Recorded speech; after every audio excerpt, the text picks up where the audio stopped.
Bollywood actor Manoj Kumar हमारे बीच में नहीं रहे। 87 साल की उम्र में आज सुबह 3:30 बजे मुंबई के कोकिलाबेन हॉस्पिटल में उन्होंने आखिरी सांस ली। उपकार, क्रांति, रोटी कपड़ा और मकान जैसी तमाम देशभक्ति से ओतप्रोत फिल्में देने वाले पर्याय बन गए थे देशभक्ति की फिल्मों का। भारत कुमार भी लोग कहते थे, वो हमारे बीच में अब नहीं रहे। उनके निधन पर प्रधानमंत्री नरेंद्र मोदी समेत तमाम प्रतिक्रियाएं आई हैं। तमाम जानकारी के साथ न्यूज़ रूम में रजत हमारे साथ मौजूद हैं। रजत, मनोज कुमार के निधन की जानकारी उनके बेटे ने दी है। उन्होंने बताया कि सुबह 3 बजे 3:30 का वक्त था और कोकिलाबेन धीरूभाई अंबानी अस्पताल जो मुंबई में है, वहाँ उनका इलाज चल रहा था और बीते कई सालों से वे बीमार थे और लंबे वक्त से उन्होंने बताया एएनआई से बात करते हुए कि भगवान की कृपा से उन्हें शांतिपूर्ण इस दुनिया से अलविदा कह दिया और कल माने 5 अप्रैल को उनका अंतिम संस्कार होगा। तब तक बॉडी अस्पताल प्रेमाइस में ही रखी जाएगी।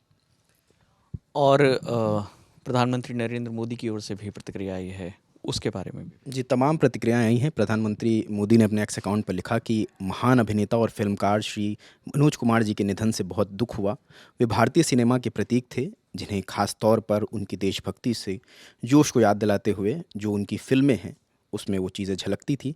मनोज जी के कामों ने राष्ट्र गौरव की भावना को जगाया है और वो पीढ़ियों के लिए प्रेरणा के स्रोत हो रहेंगे। इस दुख की घड़ी में मेरी संवेदनाएं उनके परिवार और प्रशंसकों के साथ हैं। उनके साथ की वो फोटो भी उन्होंने शेयर की है। आगे बढ़ें, मनोज कुमार जी से जुड़े किस्से भी आपको बताएंगे, लेकिन उससे पहले तमाम जो रिएक्शन आ रहे हैं, तमाम बाइट्स आ रही हैं, वो हम आपको सुनवाते हैं। बड़ी शिद्दत से उन्होंने हर चीज़ का मुकाबला किया है और भगवान की कृपा है, शिरडी बाबा की दया है कि वो चैन से, आराम से इस दुनिया से गए हैं। कल सुबह उनका क्रेमेशन होगा। आप सब लोगों का धन्यवाद। साईं राम। सर, कितने दिन से बीमार थे? और बीमारी उनकी काफी सालों से चल रही थी। अभी वो और 2 महीने में 88 इयर्स के होने वाले थे, तो अभी वो 87 में वो स्वर्गवास हुए हैं। सर, आखिरी समय में ज्यादा किससे बात करते थे? सबसे ही बात करते थे, स्पेशली अपने पोतों से और जो भी उनके छोटे नाते थे उन सब से करते थे और बड़े खुश थे। बस थोड़ी तकलीफ में थे क्योंकि अस्वस्थ थे और एज की वजह से थोड़ी तकलीफें थी। सुबह 3:30 बजे उनका देहांत हो गया कोकिलाबेन हॉस्पिटल में। हम सब वहीं थे। मुझे कुणाल जी का फोन आया और मैं हॉस्पिटल में था।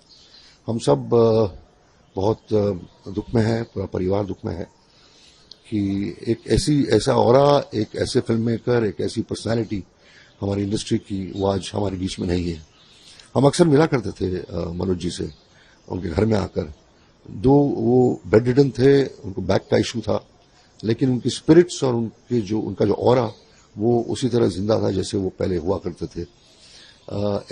बहुत ही नुकसान हुआ इंडस्ट्री का आज। उनकी फिल्में, नेशनलिस्टिक फिल्में, उनके मैसेजेस, उनका म्यूजिक, हर फिल्म का मुझे लगता नहीं कि ऐसी शख्सियत हमारी इंडस्ट्री में अगले 100 साल पैदा होने वाली है। आज भी उनकी फिल्में जो हैं वो हमारे नए फिल्म मेकर्स को इंस्पायर करती हैं। उनकी कहानियां इंस्पायर करती हैं। उनकी टेक्निक इंस्पायर करती है। तो एक लेजेंड हमारे बीच में नहीं है। इंडस्ट्री जो है वो काफी नुकसान में है और उनका प्रेजेंस जो है वो हम हर बार फील करते रहेंगे। उनका ऑरा हम फील करते रहेंगे। उनकी एक प्यार का नगमा जो है वो अभी भी लोगों के कानों में बजता है। सारी गाने, उनके सारी फिल्में, वो हमारे लिए एक बहुत बड़ा स्कूल है, अपने आप में एक बहुत बड़ा एजुकेशन है। मनोज जी का जो अंतिम संस्कार है वो कल 12 बजे पार्ला क्रेमेटोरियम में होगा। पार्ला वेस्ट में पवानंस कहते हैं उनको, उनके पास में। आज उनका पार्थिव शरीर हॉस्पिटल में रखा जाएगा मॉर्ग में, और कल उनकी बॉडी सुबह घर पे लाई जाएगी 9-9:30 बजे के करीब। और यहाँ से फिर हम जू में ही यहाँ से हम क्रिमेशन ग्राउंड में जाएंगे और लगभग 12 बजे उनका अंतिम संस्कार होगा। मैं रिक्वेस्ट, मुझे पता है कि पूरा देश आज शोक में होगा, क्योंकि मनोज कुमार जी सिर्फ फिल्म मेकर नहीं थे, वो बहुत ही महान आत्मा, महान इंसान थे। मनोज कुमार के निधन पर आनंद महिंद्रा की भी प्रतिक्रिया आई है। उन्होंने एक्स पर एक पोस्ट लिखा है, क्या उसमें वो बता रहे हैं? आनंद महिंद्रा ने अपने एक्स पे लिखा है कि मुझे ऐसा लग रहा जैसे मैंने अपने बचपन का कोई अहम हिस्सा खो दिया। मेरे परिवार ने कभी भी मनोज कुमार की कोई फ़िल्म नहीं मिस की और मुझे याद है जब फ़िल्म पूरब पश्चिम रिलीज़ हुई थी, इस फ़िल्म ने जो देशभक्ति का जज़्बा जगाया था, वह अभूतपूर्व था। मनोज कुमार एक अभिनेता से हर परिवार के सदस्य बन गए थे, उनका कहना है इस फ़िल्म के बाद।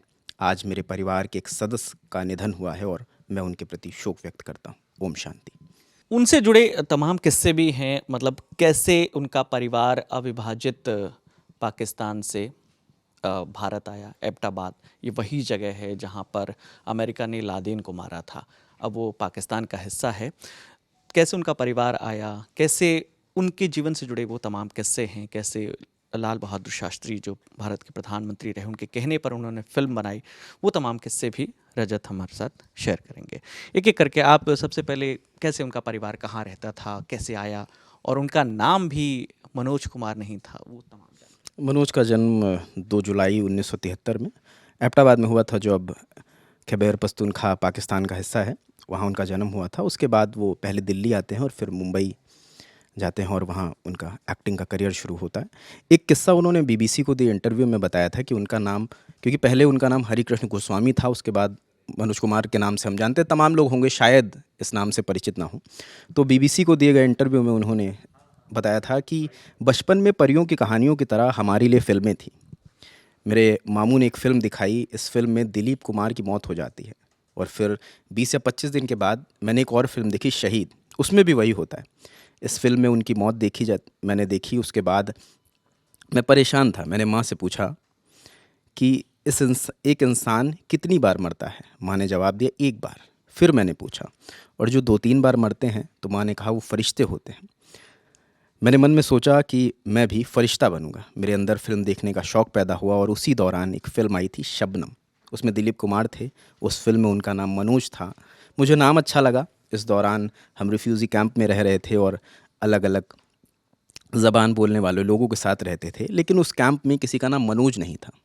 इसके बाद से ही वो अपना नाम मनोज रख लेते हैं और उसके बाद सब उन्हें मनोज कुमार के नाम से ही जानते हैं।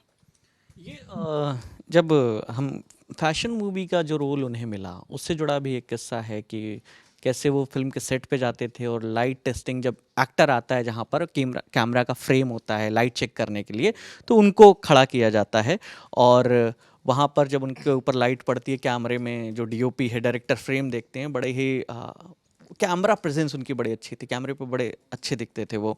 तो इसलिए उसको देखते हुए उन्हें सबसे पहले फैशन जो फिल्म आई थी उसमें एक रोल मिला था। 60 के दशक में ये फिल्म आई थी और फिर धीरे धीरे फिल्में आती गईं और देशभक्ति फिल्मों के लिए तो हम उनको जानते हैं।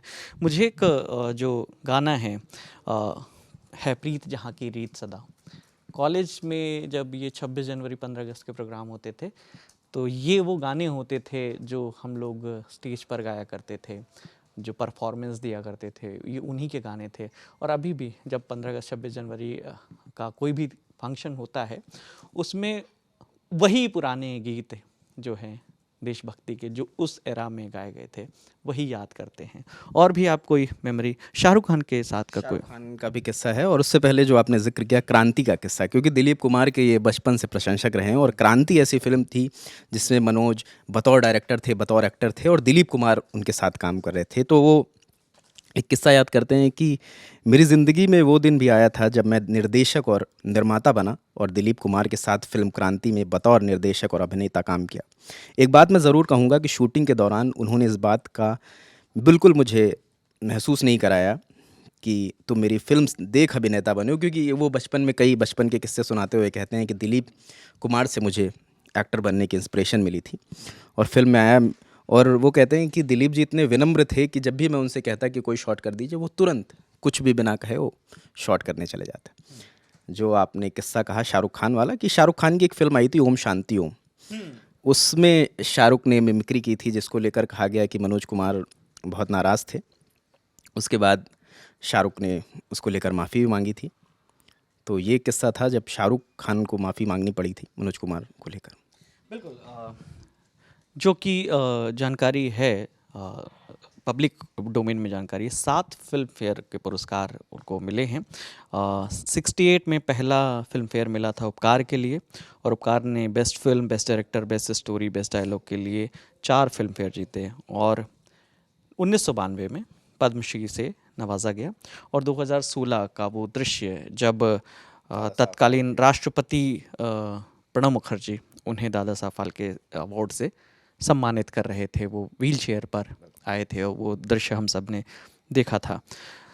और कोई जानकारी आपने जिक्र किया था जिस फिल्म का, जब तब के तत्कालीन प्रधानमंत्री लाल बहादुर शास्त्री से इंस्पायर होकर उन्होंने फिल्म बनाई थी उपकार। हालांकि शास्त्री जी का निधन हो गया जब वो फिल्म रिलीज़ हुई, क्योंकि 1967 में फिल्म रिलीज़ हुई थी और 1966 में उनका निधन हो गया था। तो ये भी एक किस्सा है मनोज कुमार और लाल बहादुर शास्त्री से जुड़ा।